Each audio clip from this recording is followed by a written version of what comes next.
मनोज जरांगेंनी मराठ्यांना आरक्षण मिळू नये यासाठी काही राजकीय नेते खोडा घालत असल्याचा आरोप केलाय। अनेकदा तर त्यांनी थेट फडणवीसांचं नाव घेऊन थेट आरोप केलेले आहेत। त्यांच्या आरोपांना आता फडणवीसांनी उत्तर दिले। पाहूयात जरांगेंनी काय आरोप केले आणि त्याला फडणवीसांनी काय उत्तर दिले त्याबद्दलचा एक स्पेशल रिपोर्ट।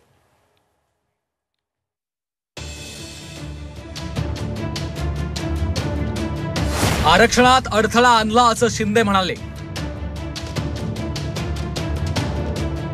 तर मी राजकारणातून संन्यास घेईन। फडणवीसांचं जरांगेंना थेट चॅलेंज। मराठा आरक्षणाच्या आड आलो असेल आणि तसं मुख्यमंत्र्यांनी सांगितल्यास मी राजकीय संन्यास घेईन अशी मोठी घोषणा उपमुख्यमंत्री देवेंद्र फडणवीसांनी केली आहे।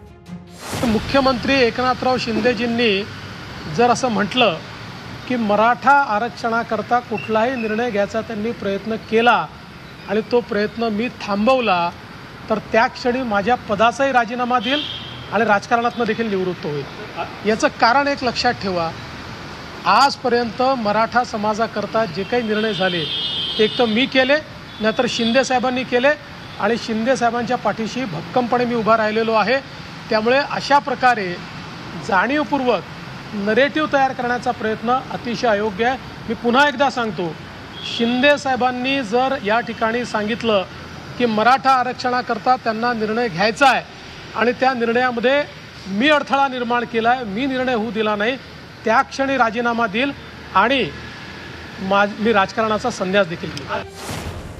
फडणवीसांच्या या चॅलेंज मागे पार्श्वभूमी आहे ती जरांगेंनी वारंवार फडणवीसांवर केलेल्या आरोपांची। सरसकट मराठा आरक्षणाच्या मागणीवरनं जरांगेंनी वारंवार फडणवीसांवर निशाणा साधलाय। फडणवीसांनीच मराठा आरक्षण थांबवलं असू शकतं असा मोठा आरोप जरांगेंनी याआधीही सातत्याने केला होता। तुम्हाला मराठी विरोधात गेल्यावर जो पश्चाताप आला तो कधीच येणार नाही।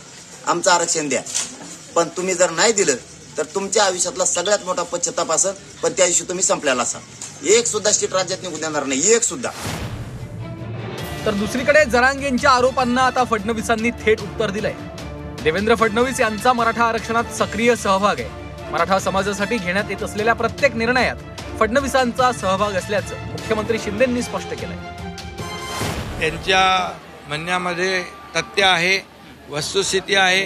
कारण मराठा समाजाला आरक्षण आता देताना मी देवेंद्रजी आणि अजित पवार आम्ही तिघं एकत्र बसलो आणि विशेष अधिवेशन आम्ही बोलावलं। प्रत्येक मीटिंगमध्ये या ठिकाणी देवेंद्रजी होते प्रत्यक्षपणे। मराठा समाजाला आरक्षण मिळू नये यासाठी भुजबळ फडणवीसांवर दबाव टाकत असल्याचा आरोपही वारंवार जरांगेंनी केलाय। आता त्यांच्या आरोपांना थेट फडणवीस आणि शिंदेंनीच उत्तर दिलंय। त्यामुळे जरांगे काय भूमिका घेणार हे आता पाहावं लागणार आहे। जालन्याहून नितेश महाजनसह ओम देशमुख, झी 24 तास, मुंबई।